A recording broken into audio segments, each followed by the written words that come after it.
think it's about time to post a video on the update of the Subaru. Last video that I did was cold start with it, all the bolt-ons, and other than the 1000cc injectors that had everything on it that wouldn't cause it not to run, that would cause it not to run if it was on stock ECU, which it was on stock ECU. Now it's on the Speeduino. We'll do a cold start. I'll do a little walk around and show you the install and a little bit about the car.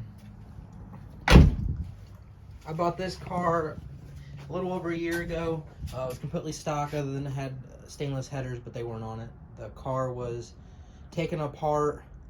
I'm going to assume that it was low compression. One of the heads was taken apart and everything was thrown in boxes in the trunk. Ended up buying a low mileage motor in it.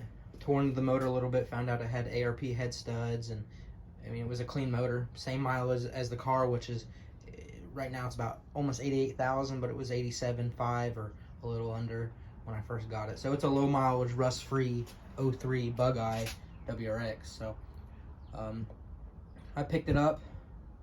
I mean, it has some dents. It had some surface rust underneath on like the subframes, but nothing too crazy. I ended up cleaning all that up while I was under there, and I coated it with a rust inhibitor, and it's like rubberized. So this spring will address that, because I have some plans in the works. I'm gonna do a cage and do some better suspension setup, but for right now it's doing pretty good.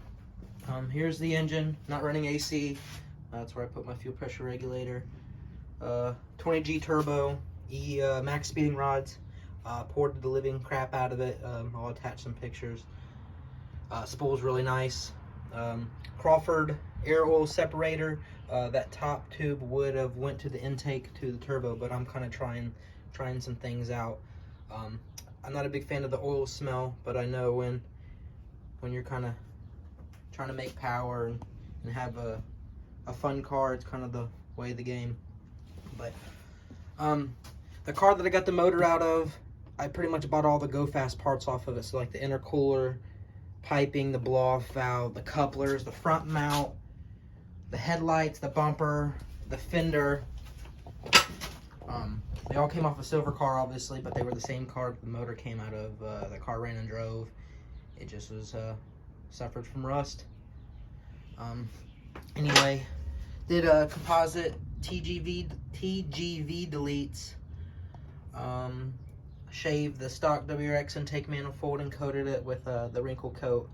I do not recommend these fuel rails. Kind of skipped out. These are like the $55 ones off of eBay. Really just had trouble with them the whole time. I ended up welding the -6 adapters on because those leaked, or I just didn't trust them. These brackets, the biggest thing is these are like a knockoff another one that's designed like this, but nothing but trouble. This plate slides, and then the clamping force of the fuel rail to the injector isn't that good, so the injectors leak. So I figured this one out. And then this side, I actually, you can see it's a little different color because I worked with it, but I bent the bracket a little bit to, create more downforce. I drilled and tapped it for a bigger hardware, so the hardware or the bracket wouldn't stretch. And you can see for insurance, there's a humongous zip tie on it. Ghetto, I know, but it is what it is. The fuel systems are in parallel.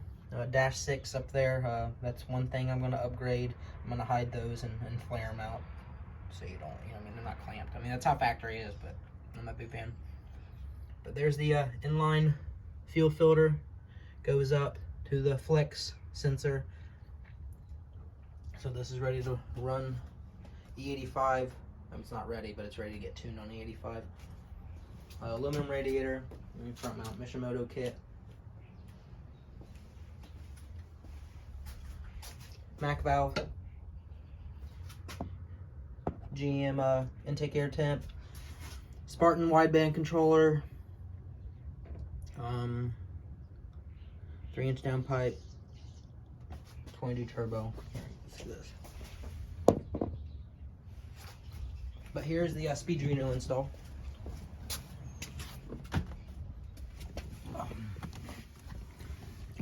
I had this all put together, but I pulled it back out so I can get a video. I don't have a light with me, but you can see it's all spliced into the factory harness, so I can go back to stock fairly easy. Here's all the factory plugs. They're still color coded, so if I want to put the stock ECU back in, put it in, wire the wires back in. No big deal. Internal map. There's the vacuum line. Here's my cord for the Bluetooth unit that goes up in the center, so I can connect to my digital dash, which isn't. I haven't figured that out yet. I have a Kindle HD Fire 8. I'm gonna fit in there and run my gauges, because I'm not running a wideband gauge, just a boost gauge, but I plan on running just a dash with all of the gauges that I need instead of doing gauge pods or whatever. Kind of bringing it to the new age, I guess. But do a little bit more walk around. This car's not the cleanest. I mean, rust-wise, it's pretty fucking clean, but I mean, dents, and I took the wing off. I'd rather have no wing than the stock WRX wing. Not a big fan. 3-inch exhaust. This car is on E60 BMW wheels, or 17x8s with inch adapters. These were carbon fiber tails, and I got some Amazon tint and threw it on with the quickness, so they're not the cleanest, but whatever. Don't care. I'll just put factories on and do them again. I could tear this off, but believe it or not, this is better than what they looked like before. All right, let's do a cold start. All right, here we go. I put the floor back together real quick. I got Tuner Studio up. On my fuel pump, I actually have a Airmotive 340 Stealth that is hardwired through a relay. I mean, obviously. It's kicked on by ignition, but I have a switch in case I need to have the battery on, key off, and the fuel pump's not firing, but I can kick it on and off. But I'm ready for a cold start, so let's turn this on. Neutral.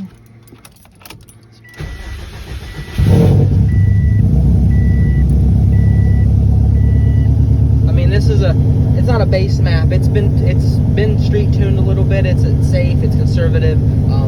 It's at the point on 93 that I plan on running E85 as much as I can. So we're gonna mess around with this and optimize the just drivability on it, and then go E85. So let's oh cool, my computer died. Hold on. So you can see with the Speeduino, all my gauges actually work. Everything works as it should. I don't have the mill light hooked up to the dash, but it's on here. I plan on doing with my my digital dash. Like I said, I was going to do fill this in with the Kindle Fire, then have a cord that just hidden here that will have all my gauges or what have you. But I've also been thinking about I can run the Shadow Dash for Tuner Studio, and I can actually use a Droid phone. So I plan on maybe doing like a nice stand here, or a bracket, this way so the cord would go down. I mean, it's really no difference in like a Cobb access port, but I could run probably at least six gauges on there, wideband, oil pressure, whatever. But that's an idea. You can see Shadow Dash is already on here. We can kind of get an idea what it looks like.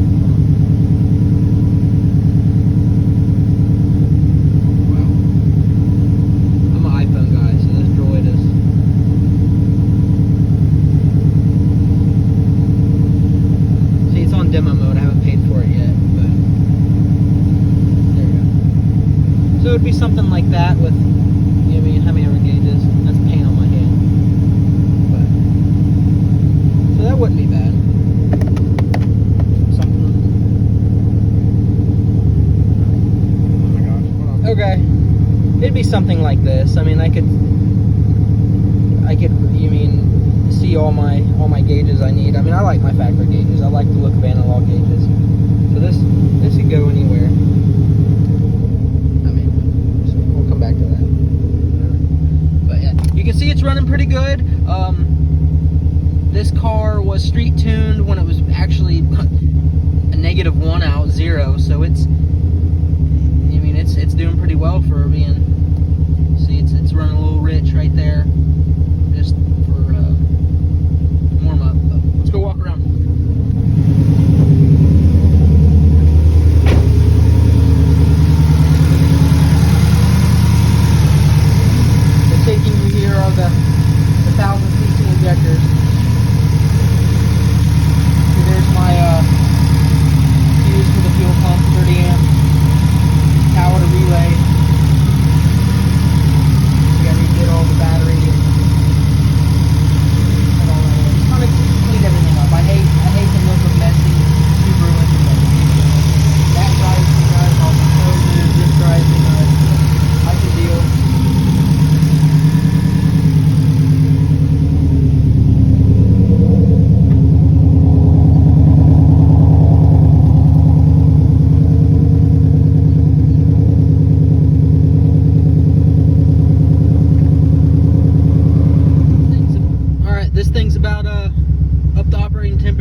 fun, isn't it? It's, yeah.